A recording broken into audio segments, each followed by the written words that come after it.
stand up and curtsy because you are an international superstar, aren't you? Do you want me to stand up and curtsy? Oh God, no, I'm sure.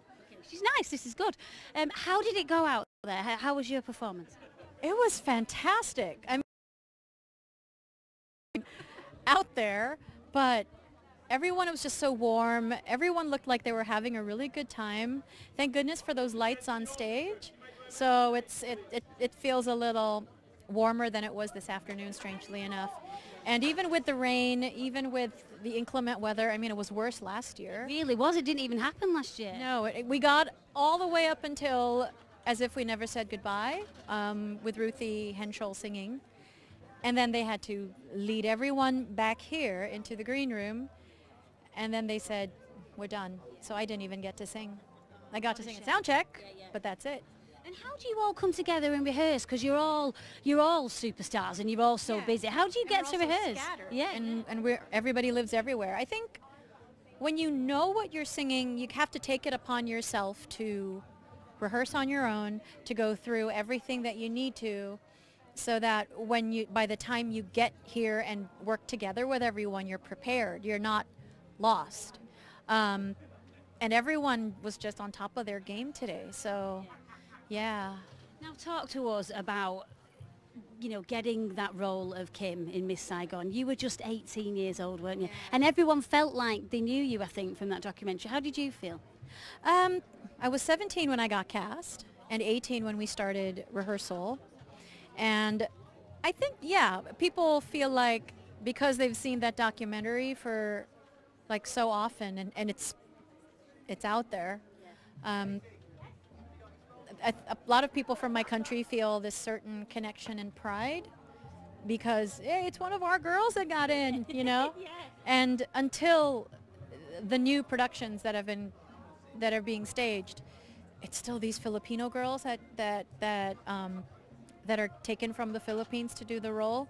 Now there's a 17-year-old named Joreen Bautista who's doing a couple of shows a week. She's the alternate.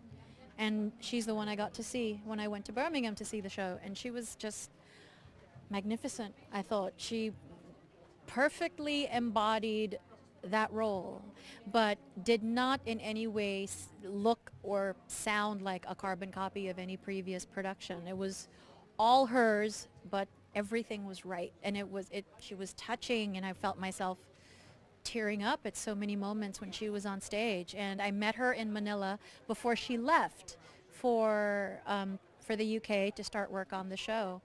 And yeah, so she's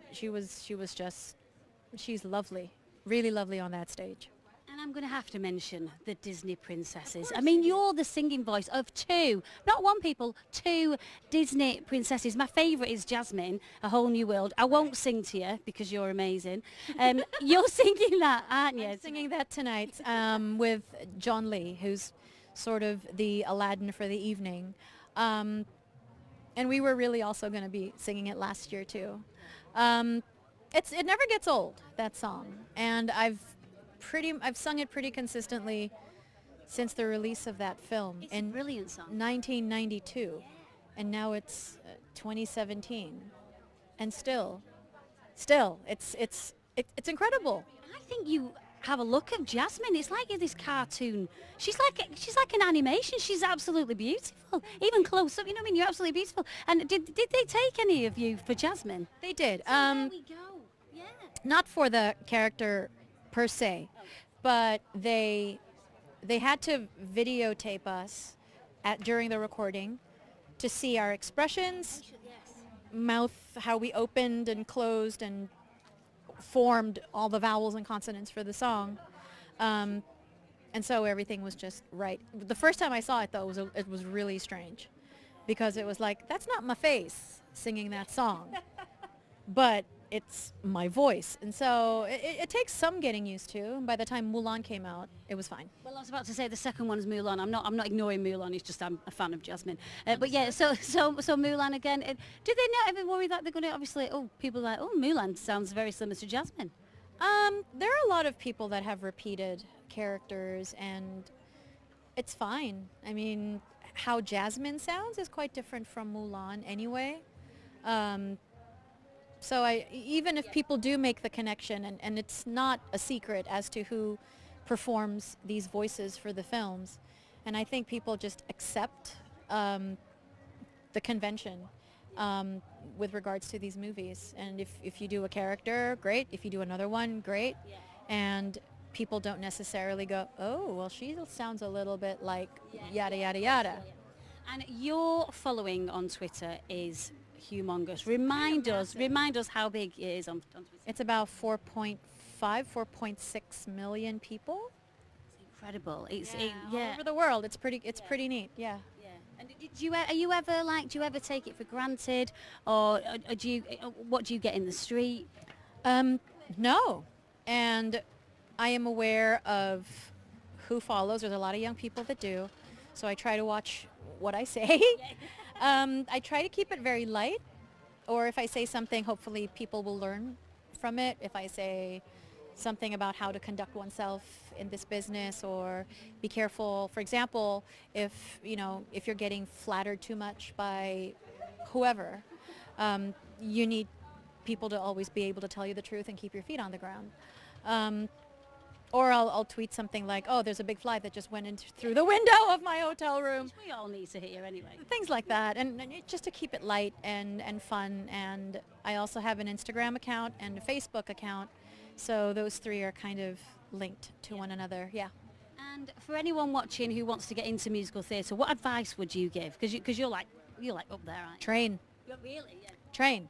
I know that it seems to be the generation of American Idol or The Voice, for example, and which is funny because I'm one of the coaches on The Voice back home in the Philippines. Right? Yeah, The Voice Teens, isn't it? Yeah, The Voice Teens, and we just finished that season literally 2 or 3 weeks ago. Was that another side of it then? Seeing the judging side of it, did you enjoy that? I really did.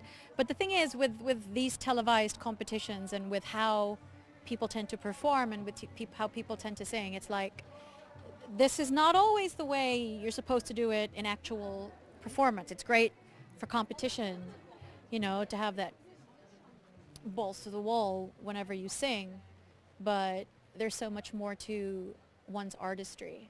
And and after that, if you become a star after that competition, then you learn nuance, you learn interpretation, you learn more about storytelling.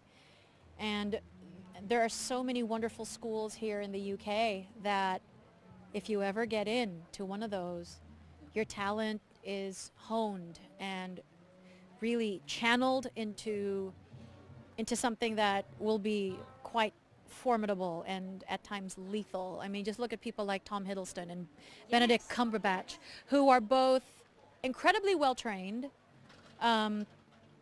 but they also do the big Marvel movies, for example, or they do these big monstrous box office hits, but never forget what they've done and how they've done it and their roots. And it's for me, there's just so much respect I have for people like that. So here's a question for you. Right. If someone ever said to you, right, you've got one song from one musical, your favourite one song, one musical, which one would it be? Probably I'd give My Life for You from Miss Saigon, especially since after I gave birth to my daughter, she's 11 now, and it took on a very different meaning once I had her. And it's just one of those things that I will always be thankful for because of the show. So that song for me, it'll never get old. I will always enjoy singing it. I will always try to find something different in the interpretation of it, trying not to, keep it too close to the show, but to just sing it as a woman with a kid. Yes. You do change your perspectives after you've had children, don't you? It's really different, and how you think is very different, and you don't get as much sleep at night. Well, I didn't for the first couple of years. You just don't, do you? You just don't, but it gets easier, and she's quite the character. Really, really smart, very artistic, loves to perform and sing. Following after her mother then? In a little different way, because she hates concerts, but she loves musicals. So maybe that will be what she wants to do. Listen, it has been a pleasure and an honour. Give it up, please, for Leah Salonga. Big round of applause. Thank you so much. We're going to take a short break now. More interviews after this.